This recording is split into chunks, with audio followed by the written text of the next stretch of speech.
अभी हम लोग ने देखा थोड़े दिन पहले कि एक आंदोलन हुआ था। एंड लोकतंत्र में मैं ये मानता हूँ कि the two things are important. One is dialogue, second is Andolan. The idea is that Andolan only happens when dialogue fails. तो कई लोग ऐसे बोलते हैं और कई लोगों का मानना है कि भारत सरकार ने यदि पहले ही डायलॉग कर लिया होता, पहले ही जेन जी से बात कर ली होती, तो देन आंदोलन करने की आवश्यकता नहीं होती। तो इस पे आपका क्या राय है, एक। और दूसरा कि आंदोलन करना खराब है क्या? ये दो प्रश्न है स्टार्ट में सर। आंदोलन भी एक डायलॉग का तरीका है। हम यहां बैठ के बात कर रहे हैं, इसमें समझ में आ गया ठीक है, नहीं तो हमारा डिबेट चलेगा।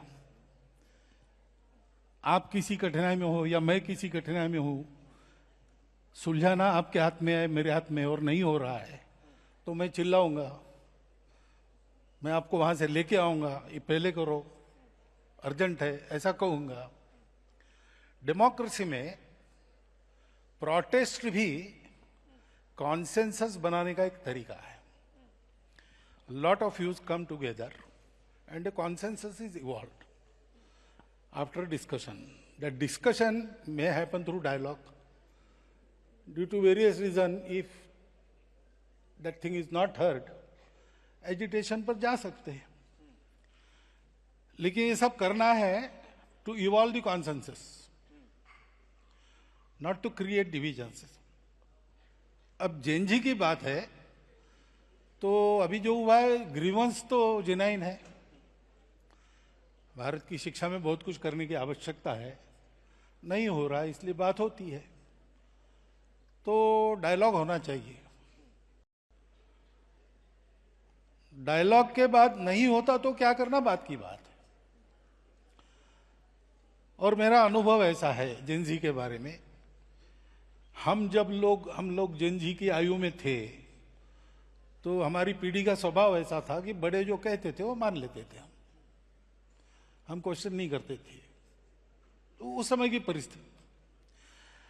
अभी जेन-जी, वो जेन अल्फा, वो प्रश्न पूछते हैं, उनको लॉजिकल आंसर चाहिए, करेक्ट, और इसके साथ प्यार चाहिए। प्यार है तो ये आंसर दे सकते हैं। आपका मेरा परिचय नहीं, आपस में कोई संबंध नहीं, और आपने प्रश्न पूछा तो मैं तुमको न तो पूछने वाले, ऐसा होगा। लेकिन हम जानते एक दूसरे को, आपस में कुछ संबंध है, तो आपने पूछा तो मैं जवाब दूंगा। तो ये बातें होनी चाहिए। डेमोक्रेसी में ये तरीका है। अंग्रेजी में डिबेट कहते हैं, लेकिन हमारे यहां शब्द है शास्त्रार्थ। उसमें वाद और प्रतिवाद नहीं होता है, उसमें पूर्व पक्ष उत्तर पक्ष होता है। तो हम सब पहलुओं को देखते हैं और हर एक का अपना अपना देखने का नजरिया है, तो एक नया डायमेंशन ध्यान में आता है हर सब्जेक्ट का। तो we get so many opinions, even contrary opinions, that together form the total view of the truth. तो ये होना ही चाहिए। तो जेन-जी ने आंदोलन नहीं करना चाहिए वगैरह, ऐसा मैं करूंगा नहीं।